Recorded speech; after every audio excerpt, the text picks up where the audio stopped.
नमस्कार दोस्तों, मैं सुप्रिया स्वागत करती हूँ आपका डिकोड एग्जाम के डेली करंट अफेयर की क्लास में। दोस्तों, जैसा कि कल संडे था, इसलिए आज की क्लास में हम लोग 2 दिनों के करंट अफेयर 2 और 3 जुलाई के करंट अफेयर को एक साथ यहाँ पे डिस्कस करेंगे। तो चलिए दोस्तों, जल्दी से आप सभी लोग सेशन से जुड़ जाइए, सेशन को शेयर कर दें आप सभी लोग। और जैसा कि मैं उम्मीद कर रही हूँ, कल संडे था तो कल आप लोग के पास बहुत ही ज्यादा समय रहा होगा अपने सिलेबस को रिवीजन करने के लिए, और साथ ही साथ डेली करंट अफेयर की जो आप शॉर्ट नोट्स बना रहे होंगे, मैं जैसा कि उम्मीद कर रही हूँ उसे भी आप लोगों ने रिवीजन किया होगा। तो चलिए दोस्तों, इसी के साथ स्टार्ट करते हैं हम अपनी क्लास को। क्लास स्टार्ट करूं उसके पहले कहना चाहूंगी कि जल्दी से चैनल को सब्सक्राइब कर लीजिए और बेल आइकन को प्रेस कर लीजिए। इससे आपको चैनल से रिलेटेड हर क्लास की वीडियो का प्रॉपर नोटिफिकेशन मिलेगा और आपकी कोई भी क्लास मिस नहीं होगी। तो इसी के साथ स्टार्ट करते हैं अपनी क्लास। और आज की क्लास में हमारा सबसे पहला क्वेश्चन है कि जब भी मैं क्वेश्चन को रीड कर रही हूँ, आपके सामने ऑप्शंस रहता है, कोशिश क्या करिए साथ ही साथ कमेंट बॉक्स में आंसर करने की। तो हमारा आज का सबसे पहला प्रश्न है कि निम्न में से कौन सा राज्य वन टैप वन ट्री, एक नल एक पेड़ अभियान शुरू करने जा रहा है? तो किस राज्य ने शुरू किया है दोस्तों वन टैप वन ट्री, मतलब एक पेड़ लगाओ तो एक जो है यहाँ पे हर घर जो जल है उस अभियान के तहत एक टेप जो है वो सरकार की तरफ से दिया जाएगा। तो इसका करेक्ट आंसर क्या है दोस्तों? ए है, उत्तर प्रदेश सरकार के द्वारा। तो ये क्वेश्चन दोस्तों ना सिर्फ आपके लिए करंट अफेयर बल्कि यूपी स्पेशल भी हो जाता है। तो यहाँ पे अगर हम देखें तो उत्तर प्रदेश राज्य सरकार, ठीक है, राज्य में अपनी तरह का ये पहला वन टैप वन ट्री, ठीक है, यानी कि एक नल एक पेड़ अभियान की शुरुआत की है। ये ध्यान रखिएगा, 2 आयामी अभियान है। 2 आयामी यानी कि एक साथ 2 उद्देश्यों की पूर्ति की जा रही है। एक तरफ तो हरियाली लगाया जा रहा है, हरियाली को बढ़ावा दिया जा रहा है, दूसरी तरफ जो है हर घर जल के माध्यम से हर घरों में नल की व्यवस्था की जा रही है, जिससे कि लोगों को शुद्ध जल की प्राप्ति हो सके। उद्देश्य क्या है इसका वन टैप वन ट्री का? तो ये हरित आवरण का विस्तार करना, जैसा कि मैंने अभी बताया। साथ ही साथ ग्रामीण क्षेत्रों, ध्यान रखिएगा ये ग्रामीण क्षेत्रों पे बेसिकली फोकस्ड है। तो ग्रामीण क्षेत्रों में एक साथ नल के पानी की व्यवस्था भी सुनिश्चित करना, ठीक है। यहाँ पे सरकार जो है जुलाई के पहले सप्ताह में ग्रामीण क्षेत्रों में एक लक्ष्य रखी है, लगभग 5 लाख से अधिक जो है पौधों को लगाने का, और इसी के साथ साथ सुरक्षित पेयजल व्यवस्था भी उपलब्ध कराने का लक्ष्य रखा गया है राज्य सरकार के द्वारा, ठीक है। इसके लिए राज्य सरकार क्या करेगी? तो जल और वृक्ष की जो महत्ता है हमारे जीवन में, उसके प्रति लोगों को जागरूक करने के लिए एक जागरूकता कार्यक्रम भी चलाएगी, ठीक है। तो ये चीज ध्यान रखिएगा कि वन टैप वन ट्री जो है अभियान चलाया गया है उत्तर प्रदेश राज्य सरकार के द्वारा। आइए बात करते हैं यहाँ पे जो राज्य में जो आपराधिक गतिविधियां थी उनको नियंत्रित करने के लिए, साथ ही साथ गौ हत्या पर रोक लगाने के लिए उत्तर प्रदेश राज्य सरकार ने अभी हाल ही में एक ऑपरेशन शुरू किया है जिसका नाम है ऑपरेशन कन्विक्शन, ठीक है। तो ऑपरेशन कन्विक्शन किस राज्य से संबंधित है? उत्तर प्रदेश से। वही बात करें सितंबर 2023 यानी कि इस वर्ष सितंबर में देखा जाए, जो दुनिया की सबसे तेज मोटर बाइक रेस है जिसका नाम है मोटो जीपी, इसकी मेजबानी भी उत्तर प्रदेश करने जा रहा है। ध्यान रखिएगा, यूरोप के बाहर पहली बार जो है मोटो जीप, जो कि एक मोटर बाइक रेस, ठीक है, ये प्रतियोगिता है, इसका आयोजन यूरोप से बाहर पहली बार होने जा रहा है। कहाँ होने जा रहा है? भारत में। भारत में भी कहा? उत्तर प्रदेश के ग्रेटर नोएडा में, ठीक है। चलिए दोस्तों, अगली प्रश्न की तरफ बढ़ते हैं। अगला प्रश्न है हमारा कि हाल ही में कहा 17वीं भारतीय सहकारी कांग्रेस का उद्घाटन हुआ है? तो 17वीं भारतीय सहकारी कांग्रेस का उद्घाटन किया गया है प्रधानमंत्री जी के द्वारा। कहाँ पे दोस्तों? नई दिल्ली में। तो नई दिल्ली के प्रतियोगिता मैदान में दोस्तों 17वीं भारतीय सहकारी कांग्रेस का उद्घाटन किया गया है, माननीय प्रधानमंत्री जी के द्वारा 1 जुलाई को किया गया है, ठीक है। इसका देखा जाए तो इस सहकारी जो भारतीय सहकारी कांग्रेस है, इसका जो आयोजन किया गया है ये भारतीय राष्ट्रीय सहकारी कांग्रेस के द्वारा किया गया है। किस विषय के तहत किया गया है दोस्तों? तो ये अमृत काल जीवंत भारत के लिए सहयोग के माध्यम से समृद्धि, इसी विषय पर ये 2 दिवसीय कार्यक्रम जो कि 17वीं भारतीय सहकारी कांग्रेस कार्यक्रम था, इसका उद्घाटन किया गया, इसका जो आयोजन किया गया, इसका जो इस कार्यक्रम की जो अध्यक्षता की गई है वो ध्यान रखिएगा केंद्रीय गृह और सहकारिता मंत्री अमित शाह जी के द्वारा किया गया है। तो ध्यान रखिएगा, उद्घाटन प्रधानमंत्री जी के द्वारा किया गया और गृह मंत्री और साथ ही साथ सहकारिता मंत्री जो है अमित शाह जी इसके अध्यक्ष थे।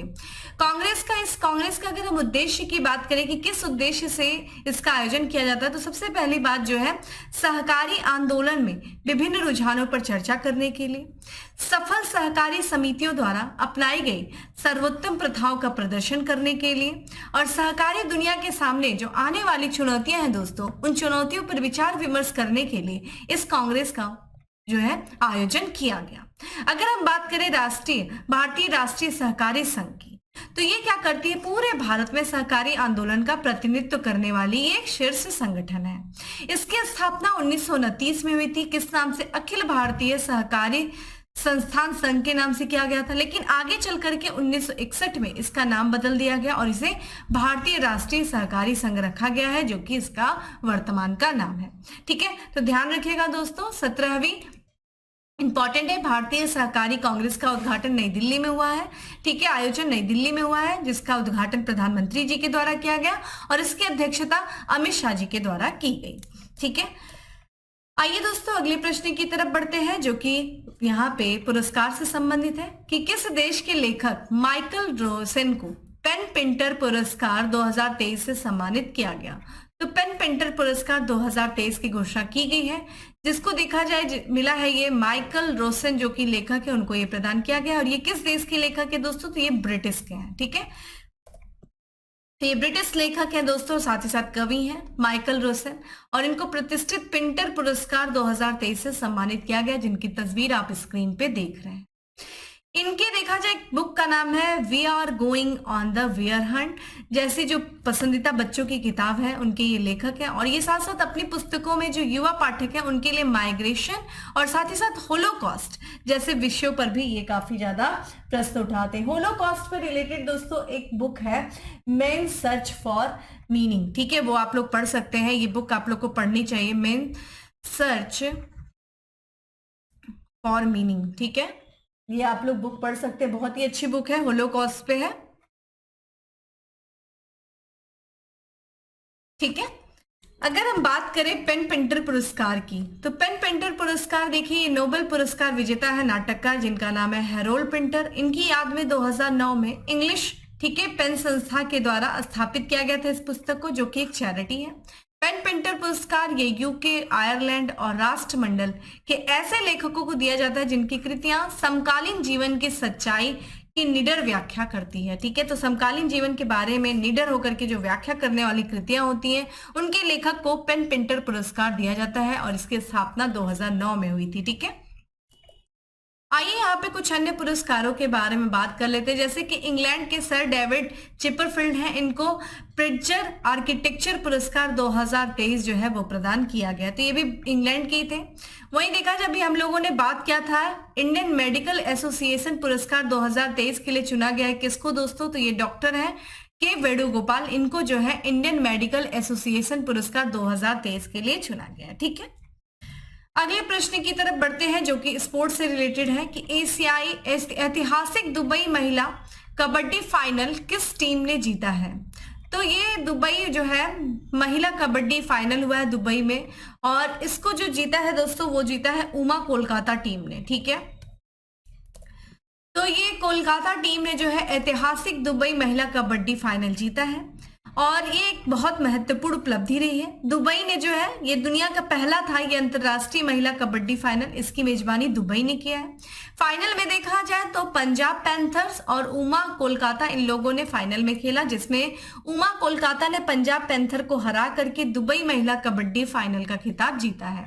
ठीक है, पुरस्कार स्वरूप इनको ये राशि मिली है। ठीक है, कोलकाता टीम जो कि पहले स्थान पर रही है, वहीं देखा जाए तो सराहनीय कौशल का प्रदर्शन करते हुए पंजाब की टीम थी जो दूसरे स्थान पर रही, उसे देखा जाए तो लगभग 50 लाख का पुरस्कार राशि दिया गया है।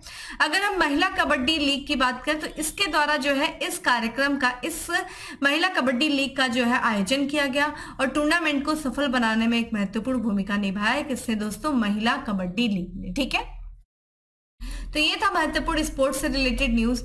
अब बात करते हैं अगले प्रश्न की, जो कि नियुक्ति अपॉइंटमेंट से रिलेटेड है कि निम्न में से किसे सीबीआई का विशेष निदेशक नियुक्त किया गया है। ठीक है, सेंट्रल ब्यूरो इन्वेस्टिगेशन का विशेष निदेशक किसे नियुक्त किया गया है। ऑप्शन दोस्तों आप देख रहे हैं और करेक्ट आंसर इज ए है, यानी कि अजय भटनागर।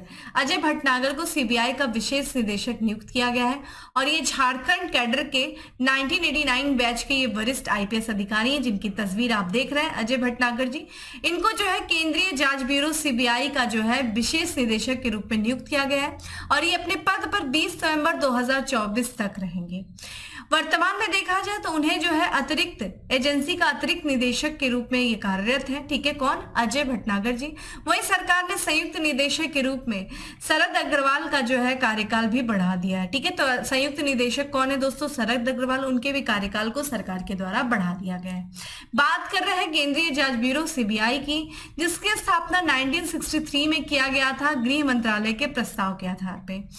अगर हम बात करें सीबीआई को अपनी शक्ति कहां से प्राप्त होती है, तो इसे एक अधिनियम है, दिल्ली पुलिस स्थापना अधिनियम 1946, उससे इसको इसकी शक्ति प्रदान होती है।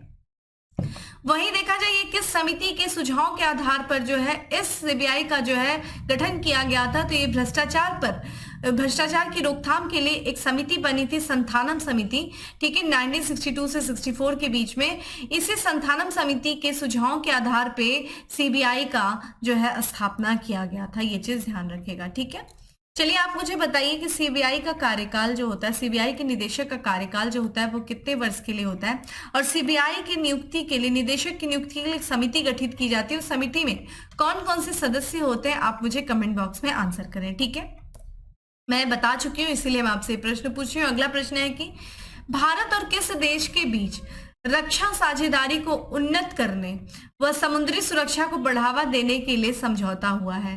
करेक्ट आंसर इस सी है, फिलीपींस। ठीक है, तो भारत और फिलीपींस ने द्विपक्षीय सहयोग पर संयुक्त आयोग में समुद्री सुरक्षा, समुद्री क्षेत्र पर विशेष ध्यान देने के साथ रक्षा क्षेत्र में सहयोग करने का निर्णय लिया है।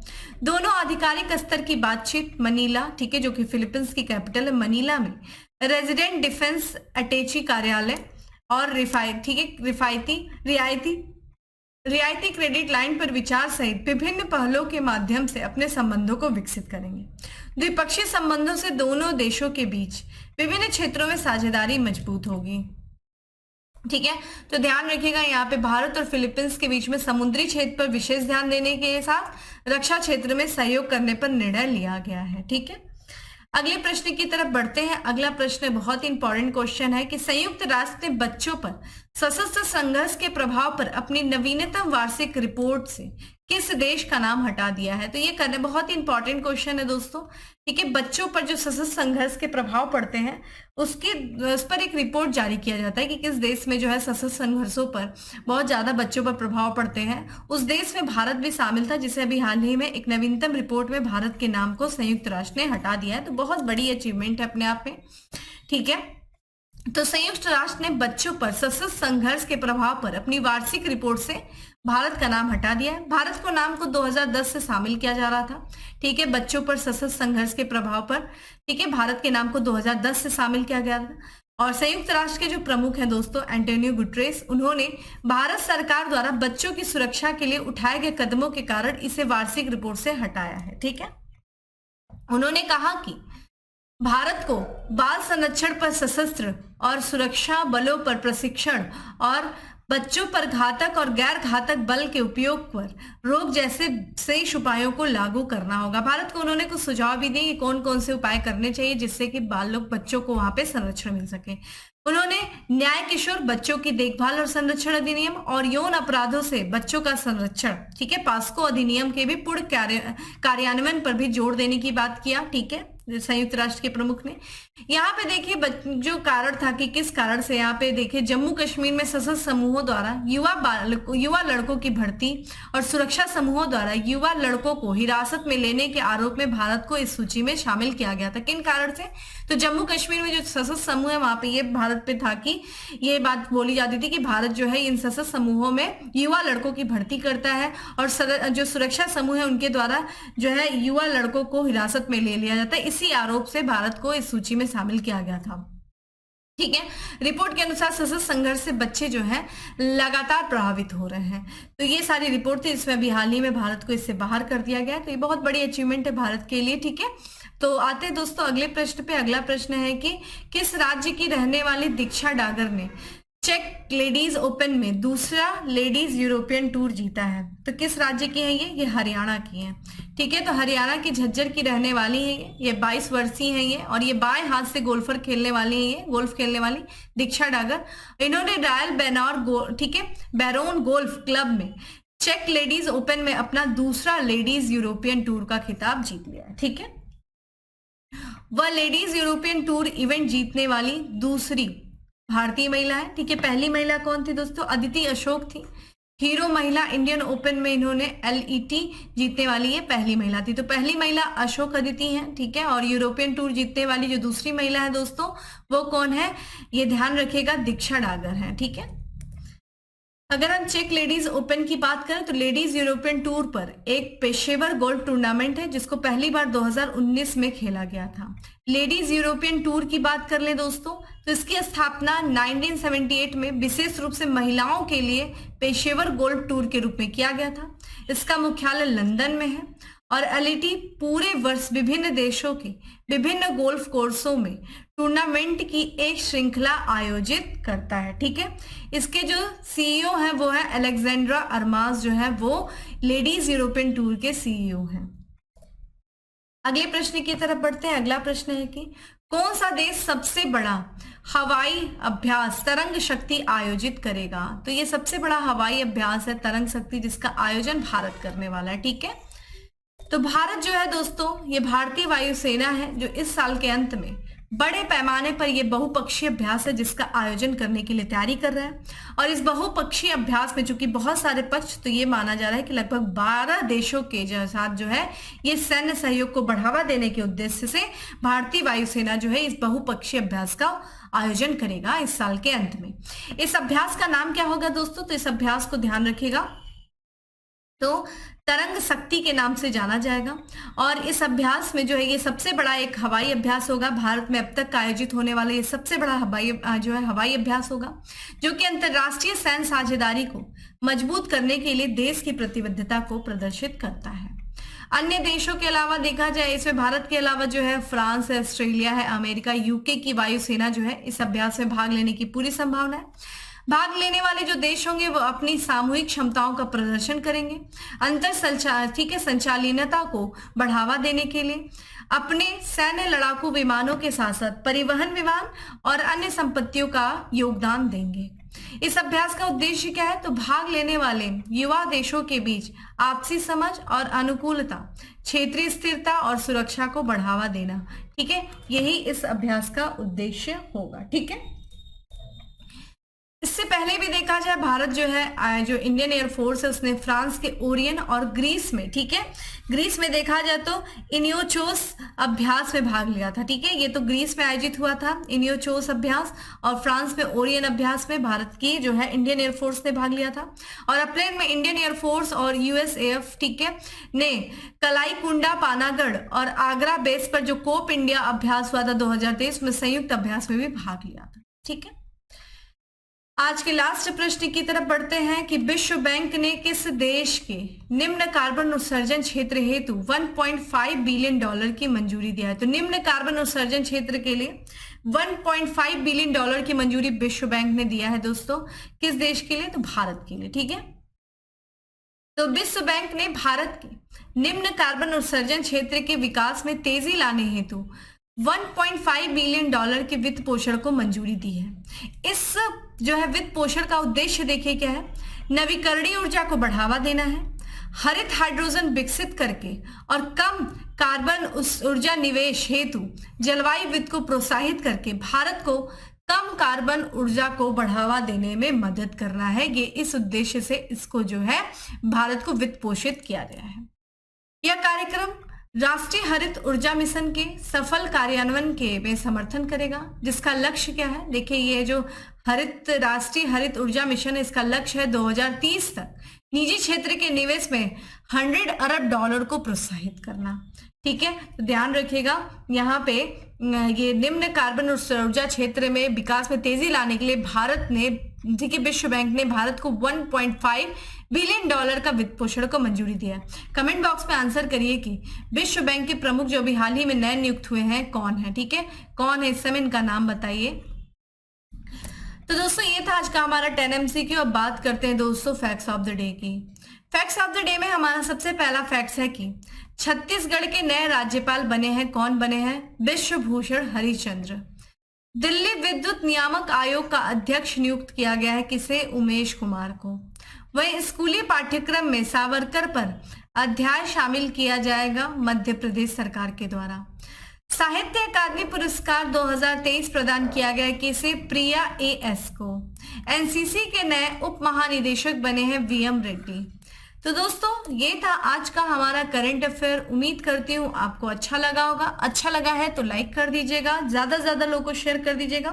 और डेली करंट अफेयर की जो PDF है वो आपको टेलीग्राम ग्रुप पे मिल जाएगी, जिसका लिंक आपको डिस्क्रिप्शन बॉक्स में दिया हुआ है, तो जाइए, ठीक है, डाउनलोड करिए। और ना सिर्फ डाउनलोड करिए बल्कि अपना शॉर्ट नोट्स बनाइए, रिवीजन करिए। दोस्तों फिर मिलते हैं अपने अगले सेशन में, तब तक के लिए bye, have a good day, stay safe and stay happy.